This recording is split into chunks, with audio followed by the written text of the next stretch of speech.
Okay, hello everybody. Welcome to another episode of the Talent Intelligence Podcast. So the last episode I did must have gone gone reasonably well because I've been allowed to do another one by myself. So this time it's kind of a follow-on actually from that conversation with Christina Finseth at Interseller. We were talking about, I suppose, candidate outreach. Creating curiosity, getting those replies, booking those initial interviews.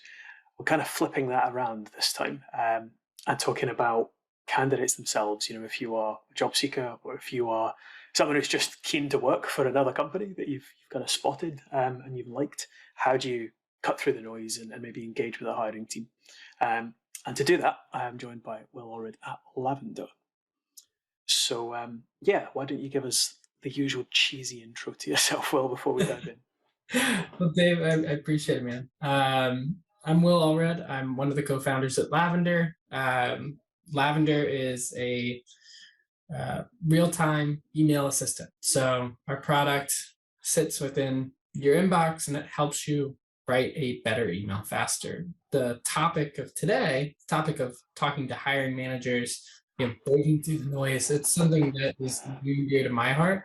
Our product is typically used by salespeople, but it didn't actually start that way. When we first launched our product, we didn't know who we had built it for. And so one of the user groups that we talked to and we tried to get to adopt our product was folks searching for a job. We got started with this company between March of 2020 and May of 2020. So a lot of people were looking for work. And so it's something that's actually stayed core to who we are today. And the fact that we offer this email assistance, this product for free to folks that are searching for a job. So I'm super excited to be chatting with you today. And, pumped to jump in because I've got some personal experience of getting a job through cold email. Actually, I think it was technically a cold DM, but same concepts will hold true as far as how I give advice around breaking through. But also, things that stand out to me when I get reached out to by folks. I think I probably have some advice for my past self when it comes to how I reached out cold. So that's really interesting. I think, one thing we spoke about with Christina, and it's a topic I speak to a lot of people about across recruitment is, as someone who spent 10 years in sales, we are trained in cold outreach. There's always ways we could do it better, and Lavender's obviously a way to do that. But recruiters are almost the next step on from that and aren't necessarily trained to do the cold outreach. They're trained to do all the bits after that when they've got the candidate interested, but not the cold outreach. So when we're speaking about individuals looking to engage with a hiring team, whether that's a recruiter or a hiring manager, if you're not from a sales or a recruitment function yourself, the chances are you've never had any kind of basic foundational learning in this at all. You probably know how to write, that's a basic, but actually there's so many things I found counterintuitive actually. Speaking as someone who through academia learned to write in probably a way that was far too complicated to try and sound smart and get a high grade. You almost have to reverse that learning, don't you, in this kind of thing? The simpler the better is a thing we hear a lot. Yeah, and that's one of my favorite parts of coming on shows like this is, we see millions of emails every month. And so one of the things I get to do is just lean on the data that we're seeing within our own product. And simplicity is like the number one driver for response. So what you just talked about with how complex the writing is, we see it over and over and over again, just crushing people's response rates. It's 70% of emails are written at or beyond a 10th grade reading level. And the way we're taught, we're encouraged to be more complicated. We're encouraged to, sound smart. And so when we get into these situations where we're trying to build credibility and we're trying to, show off a little bit, right? What happens is we lean on how we've been taught. We lean on those patterns of how we've written before. And the problem is it's not designed for a B2B, business conversation. It's designed for academia where it should stay. It's just taking an email from a 10th grade reading level. Now, this is in a sales context, but I imagine the same would hold true within a recruiting or within a uh, within a job seeking environment is when you write at a fifth grade reading level compared to a 10th grade reading level, you increase your chance of getting a positive response by 31%, which, like, folks are out here like trying to move the needle like 1 percentage point. It's like 31% is just like sitting out there and you're ignoring it by using these big words, these overly long sentences that just muck up and cloud up your writing. Yeah, and I think it's easy not to realize that that's what you're doing as well, because we're also kind of stuck in this way of writing, and almost email in particular is sort of very traditionally seen as similar to just writing a letter. There's some of the kind of same patterns of over formal language creep in, and I suppose you say from a sales perspective, if we think about it from a candidate or a job seeker's perspective, the person as the person selling recruitment services, as an example, is reaching out to is probably the same person that X candidate is reaching out to. So Mhm. the same rules probably apply because you're looking for the same person to get back to you. Yeah, for sure. And when you think about the way that they go through their inbox, yeah, this is the thing that we don't always conceptualize, which is how the other person is going to the inbox. We have like zero empathy for it. I see it in sales, but it's typically just kind of true because we're stuck on our task. We're thinking about ourselves, and we don't think about like how is the email going to look on a mobile phone. We don't think about how the email is really going to be read, understood, comprehended. Um, and so like simplicity, like it sounds, I don't know, elementary to be a little bit punny, but like it really comes back to how they're going through their inbox. They're triaging through a deluge of inbox, all these emails that they're getting. When you think about how long they're actually going to spend reading your email, you've got 11 seconds. The first three of which they're going to be just deciding, am I going to delete this? And so we get stuck in our head about what we're writing, but we forget that they actually don't read our message for any kind of comprehension. They're reading strictly for categorization because it's triage, right? They're trying to get back to the to-do list items in their inbox. And so they are, scanning quickly, trying to assess what this is and what they need to do with it. And so, whether it's a job seeker reaching out or, a seller or you trying to recruit in, them being able to quickly understand what this is and why you're reaching out is just absolutely critical. Yeah, I mean the inbox triage thing is something I see you talking a lot about on LinkedIn, and it's again, like you say, something we don't think about when we're sending the email, but it's something as someone who receives dozens, Yeah. hundreds of emails a day, we both do it. So Yep. you've always got to, I suppose, put yourself in the recipient's shoes in a way. So getting into the kind of the candidate or the job seeker's perspective. So whether you are an active job seeker or you've basically decided this company's for me, I want to try and get there at some point in the future.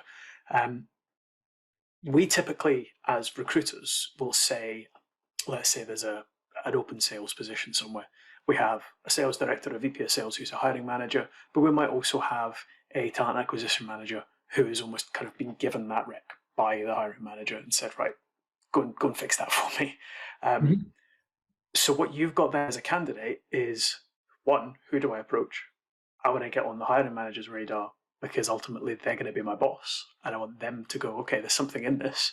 But at the Yeah. same time, they've handed that task off to the talent acquisition manager so they can continue with their to-do list. So you've almost got two sets of triage going on in a way. So Yeah. what would your advice be to somebody in that scenario who is wanting to catch a hiring manager's attention, whether it be by email, a LinkedIn message, anything like that, but who's perhaps already kind of kicked off the process of applying or being approached for a role? There's a lot of noise to cut through there.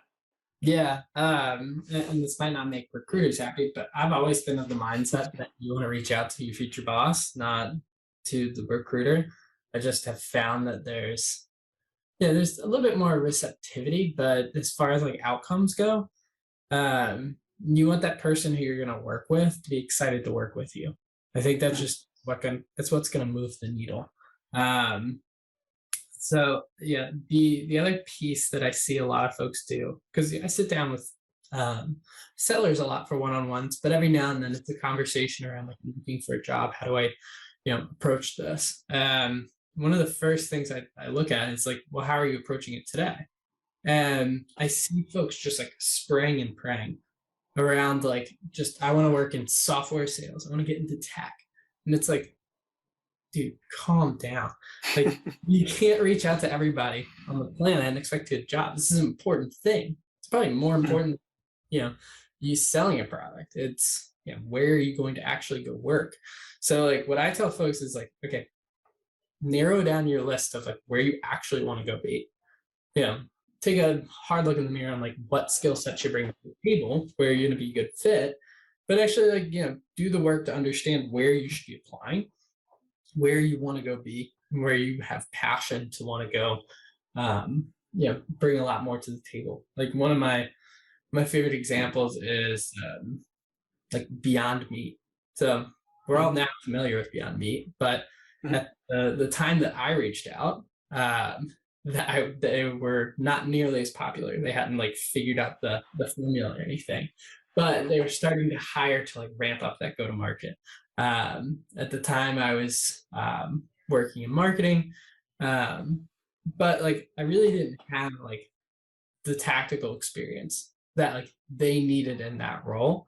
And I didn't necessarily understand that. So I reached out cold and was like, hey, what's up? I really want to work here. Like I'm super passionate about it.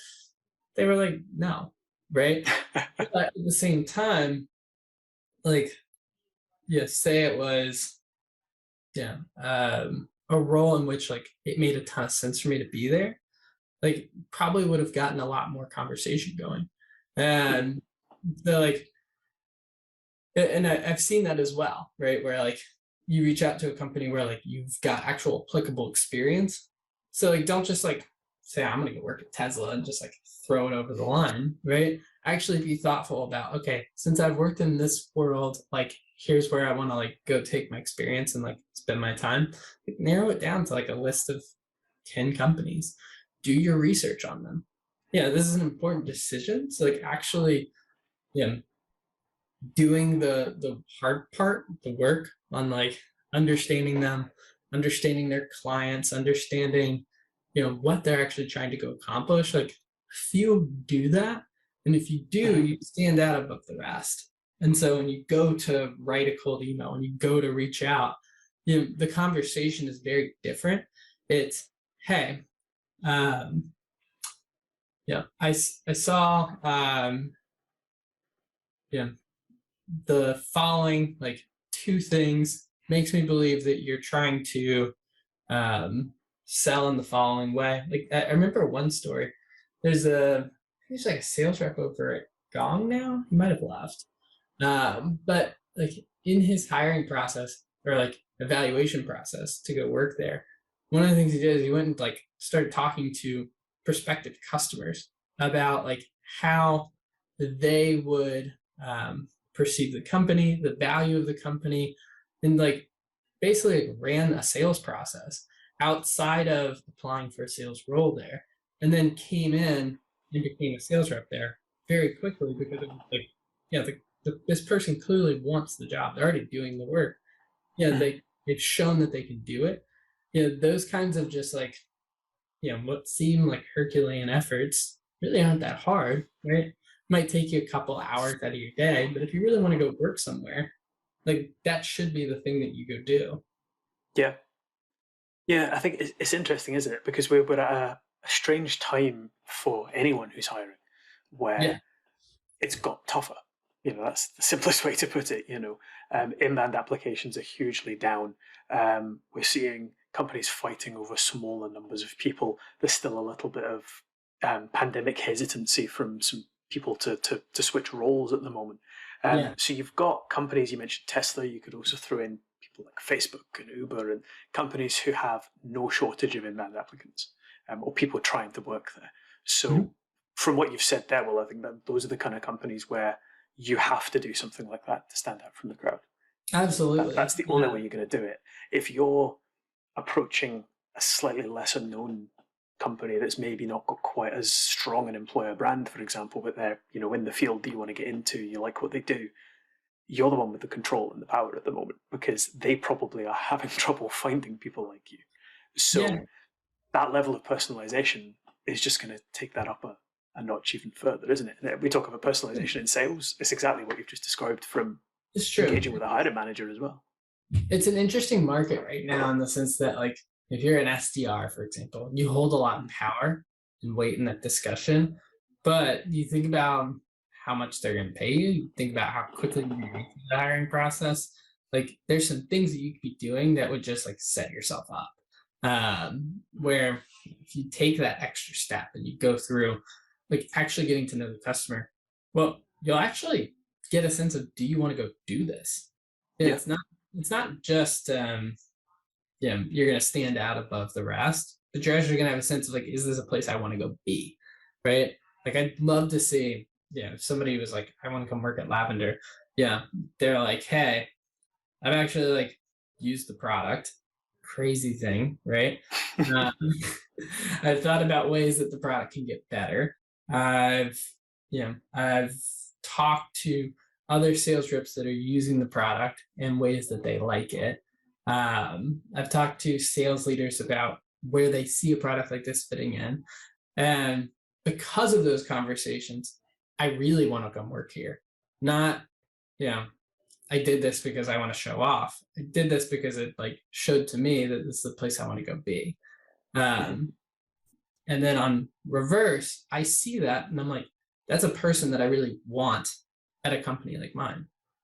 But that's somebody who's, clearly thoughtful, is clearly, has a bias towards action and is going to do whatever it takes to get the job done.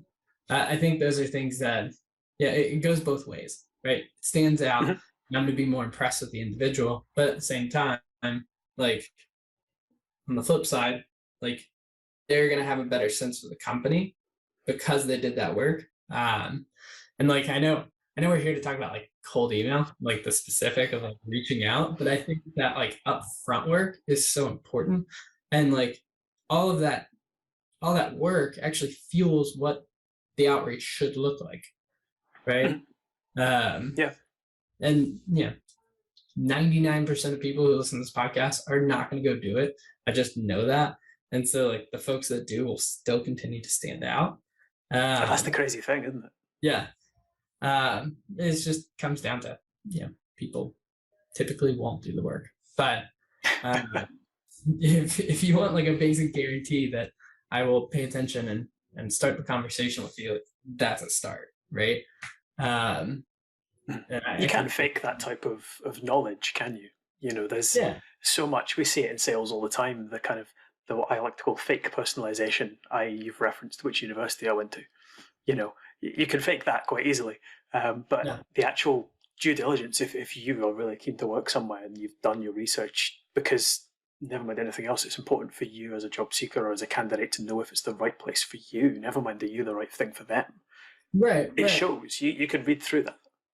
And I think like that's like one layer of it, right? Like, say you're not going to be the person that does the work. Well, you can at least like sit here and listen to this podcast, right? And like take a phrase from it or something I said and be like, okay, this clearly seems to be something that you value. This is something that I've embodied in prior roles, and I'd love to, have a conversation about, the current opening. It's not, the layer of personalization doesn't have to be as deep as like I'm doing customer interviews with your prospective customers and here's some prospects that I brought to the table, right? Like obviously that's fantastic, but maybe let's bring it back down to like where the other 99% of people will likely behave, which is the real personalization. So in that outreach, just listening to a podcast, listening to something that hiring manager or exec has put out there and using it to just craft your perspective on why you're showing up. Because half the time it's like, hey, half the time, 99% of the time it's, hey, I saw you have this job opening and I think I would be a great fit. Here are all the reasons that I'm the great fit for this job opening. Let me know if you want to talk. Or, it's like, I would be honored to be considered for the role, something like that. Regardless of which power dynamic you want to play, the message is terrible. The message is terrible because it's like, okay, I mean, you could have just sent me your resume at that point, which you probably all. Yeah, it's probably there too. Yeah, one of the things that we did at Lavender when we were looking for a sales intern was we literally just posted, I don't want to see your resume, just write me a cold email. That's the job, so I just want to see if you can write me a cold email. Yeah, I like that. Literally 90% of the emails were exactly as I described. I was like, and they had a resume attached. I was like, don't want your resume. It's literally the instructions. Yeah. So this is how people have been taught to do these things. That's it. So you're kind of changing the norm, I suppose, is what you're trying to do, and sure. And I understand why you would attach the resume. It was more just like I was just shocked because it's literally the instructions. Don't send me a resume. But I think about the experiences that stood out. I had one guy. He actually so super cool. Had just graduated high school literally a week before, and reached out and said, I'm not going to college. I want to be a sales rep. Like, here's like my perspective on what Lavender is doing and like why I'm so excited to join. And yeah, me being me, I didn't respond because I wanted to see the sales rep, will they follow up? Yeah. This dude comes in on a Saturday with a video demo of our product and shoots it to me over LinkedIn because he said, hey, I saw you don't check your email on the weekends, but I imagine you're still getting push notifications. Here's like a quick demo I did of the product so that you can see how I present it to a prospective client. I was like, who does that? That's like above and beyond. That's a new one. Yeah. And so like not only did he show me he was doing his research, but he was showing me like, here's how I'm going to present the product externally. So like just continuing to do things that like stand out and show up. Yeah, it's funny. That person ended up not going into sales, which I thought was like super, like just kind of like a interesting sort of like side note. The person actually was like, yeah, from talking to your co-founder, like I actually want to go build my own thing one day. And so he's actually now back in school learning how to code. Which I was like, that's cool. Wow. Yeah. Which I told him, it's like whenever you decide that you want to go back into sales, just call me. But whenever, not if. Whenever. Yeah. Yeah, so that was an interesting tangent. But yeah, I think of the layers of effective like cold outreach that do really well. And I'll sort of, so like I started at like the bad, which is like, here's all the things about me, right? The medium, I'll tell a story about actually how I got the job before I got into entrepreneurship, which was a consulting firm. I reached out to the CEO of the consulting firm.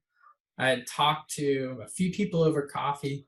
The name of the company had come up a few times as a boutique firm called Top Right, former Apple execs, McKinsey execs, helping some pretty big companies figure out really what their marketing strategy and story should be. So I talked to a couple folks. They were like, yeah, just you should reach out to Dave, who's not you, Dave, but the CEO of the company, Dave, and see if he's looking for some help. And so the way I structured my outbound was, hey, I've had coffee with a few folks. Your name continues to come up as a firm that I should be looking at when I'm continuing my career. A bit about me, I just spent a year as the first hire onto this new team over at a company called Health Grades. Think of it like Yelp for doctors. One of the big lessons I learned was the fact that I still remember this cold messages. I was to hit send. But um, yeah, the one of the key lessons I learned was um, the power that a strong brand story can have. The fact that I have to use Yelp as an example showcases that, yeah, there was a lack of familiarity in the market. And so over the next couple years, I really want to dig in and learn more about marketing. Mhm. Seems like you would be the best person to learn from. And I promise that I will give my 100% sunrise to sunset to make that happen. Are you looking for an analyst right now? Got a response within like 30 minutes and just like, hey, can you come into the office like next week? And I was like, Wow. sweet, great. And so like, yeah, I just reiterated that through my interview process. It's like, I can't claim to know everything about marketing strategy. I just know it's something I want to learn more about.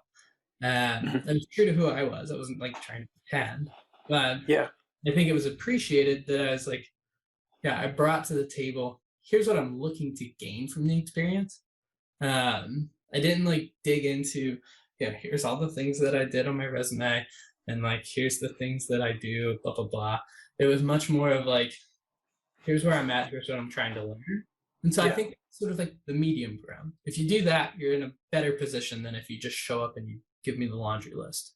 So Mhm. like the sales equivalent is I've gone from features to benefits, Yeah. right? Yeah. The next layer of this, and this is what I tell folks to do, is to start with where the hire is, right? Focus on what are they trying to accomplish. And this is like, what takes a good salesperson and makes them great is the dialogue is focused around the problem of the end user. And so that email should really be, hey, I noticed the following things about your company. You're likely dealing with a certain X. I imagine that's why you're hiring for Y. Or, I saw you're hiring for Y, given the following things I've observed about the company, or given the things that I've seen XYZ say publicly, um, yeah, it makes sense that you'd be hiring for this role. You're probably looking for someone who brings the following attributes to the table. Those are things that I've done in my past, or, I've done things that are tangential and I'm looking to dig deeper into them. Would it be a good conversation? Like, would you be open to having a conversation about the role to see if it's a good fit? Yeah, it's very similar to a cold email, but what I've done Mhm. now is like I've taken the context of I get where you are and I get where you're trying to go, and I think I can be a solution to help you get there. Yeah. Yeah. Which, I like that a lot. It's product positioning almost, isn't it? In a way, yeah, and there's a lot of similarities, and I don't think this is a coincidence at all between the way we look at recruiter outreach and how, you mentioned so often you'll get those emails where someone's just essentially listed their resume, copy and pasted their LinkedIn profile into the email and sent it to you. And in the same way, recruiters, I mean, I get them all the time, will send a message or send an email that is, here's a job spec, are you interested? And it's just the same thing in reverse. So you've got to think, I suppose, as a recruiter, we talk about, well, what are the push and pull factors for that candidate? You need to get into their aspirations. What do they want out of another role that they're not getting out of the one they're in? So from a candidate's perspective, everything you just said, Will, is exactly the same. Just flipped around to their perspective. It's where are they now? Where do they want to be? And are you the right candidate to fill that gap and help them get there? yeah, and you don't have to like answer all the reasons that you're the candidate to fill that gap. That's what the interview process is for, Mhm. right? Just like that's what the discovery, demo, etc. are for. It's about just piquing enough interest that says, hey, Dave, I get where you're at, and I think I can help. Mhm. And just doing those two things alone stands out like tremendously.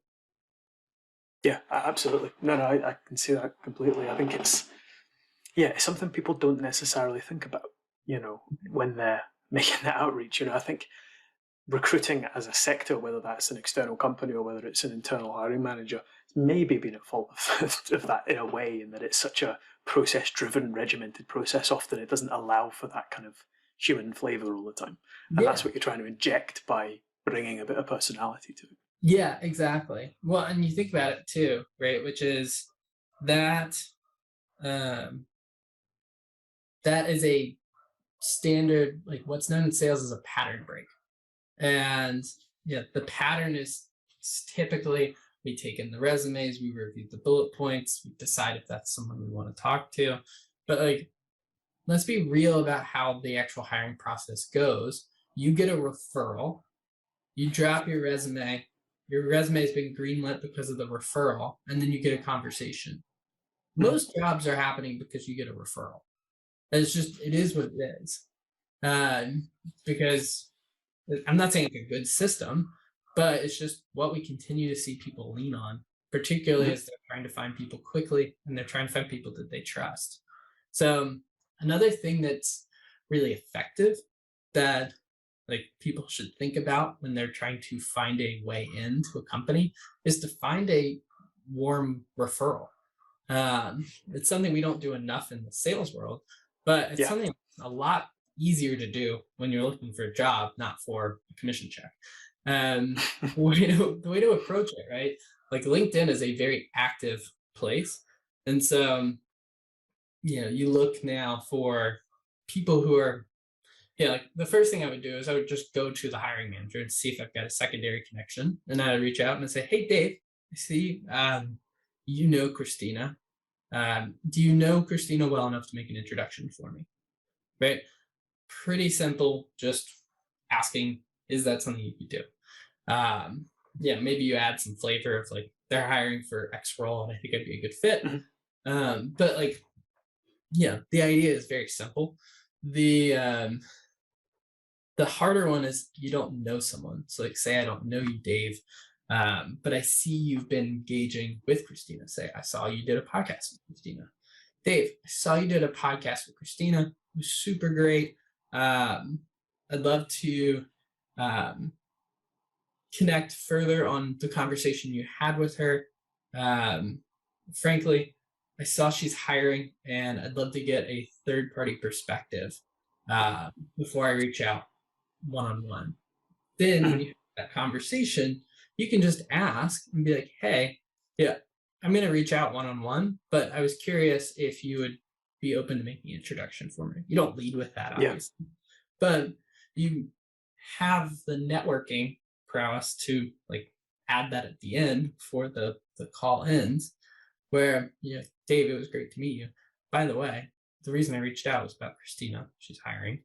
Yeah. Um, I'd love an intro if you're open to it, right? Yeah. I think those are fantastic tips because speaking from the other end of that process, we are ultimately a headhunter, we'll pick up challenging roles. So very often, by the time a position gets to us, it's because the hiring manager hasn't been able to fill the role through that referral process, through that own network process. Yeah, So if you can almost manufacture that referral, then you stand a much bigger chance of getting through that kind of hurdle, as it were, before they go, I need to do this differently, and yeah, come to somebody like us, who might reach out to you anyway. But it increases the chances, like you say, of getting that. And we totally. know in sales that referrals close at a higher rate than anything else, but we just don't Yeah, ask for them enough. So there should I be no reason why this is any different. and I mean I that's what I'm looking for. I've done this a bajillion times where you just go from one conversation and you in the networking conversation with who are some other folks that I should be talking to that you know, right? And Mhm. you can start to generate conversations with different people, pick up, new coffee meetings. It doesn't have to always be like physical coffee, it can be virtual coffee. But it's just having the courage to put yourself out there and have that dialogue. Yeah, it's just something that is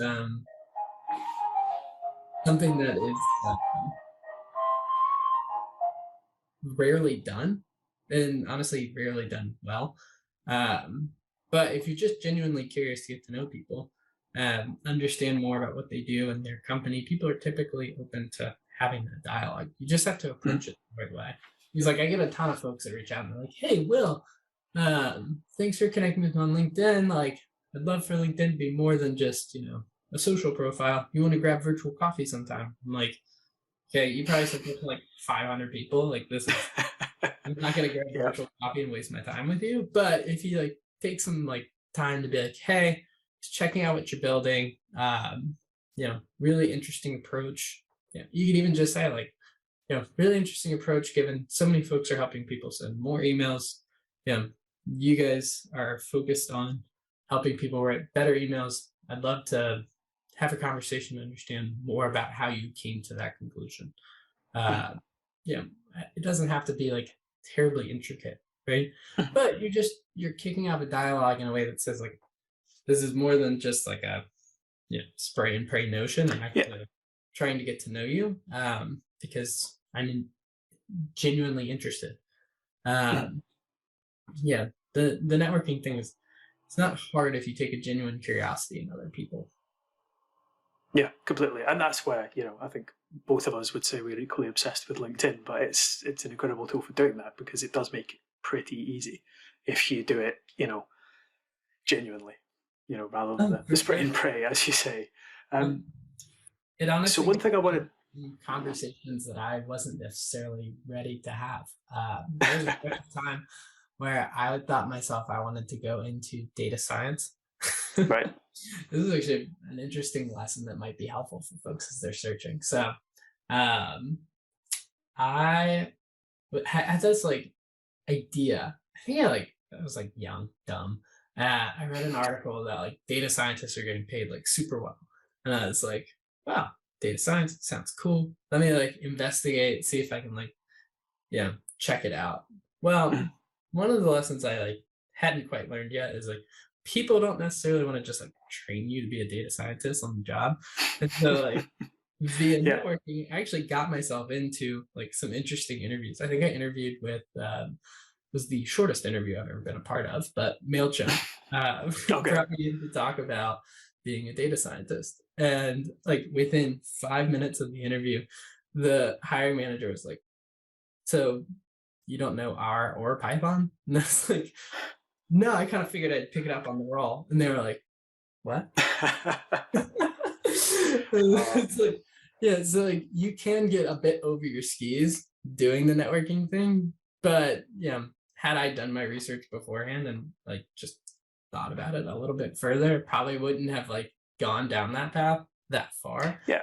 I would have probably been like, it's probably not the best example, but there's a lot of things you can get away with learning just by saying yes to stuff, and talking to people and for sure. learning as you do it. Data science probably isn't one of them. But I think the lesson learned was similar to like my just throwing resumes over the wall like Tesla, right? There's a lot of young folks out there who are just kind of throwing things out there and hoping that the opportunity just like presents itself.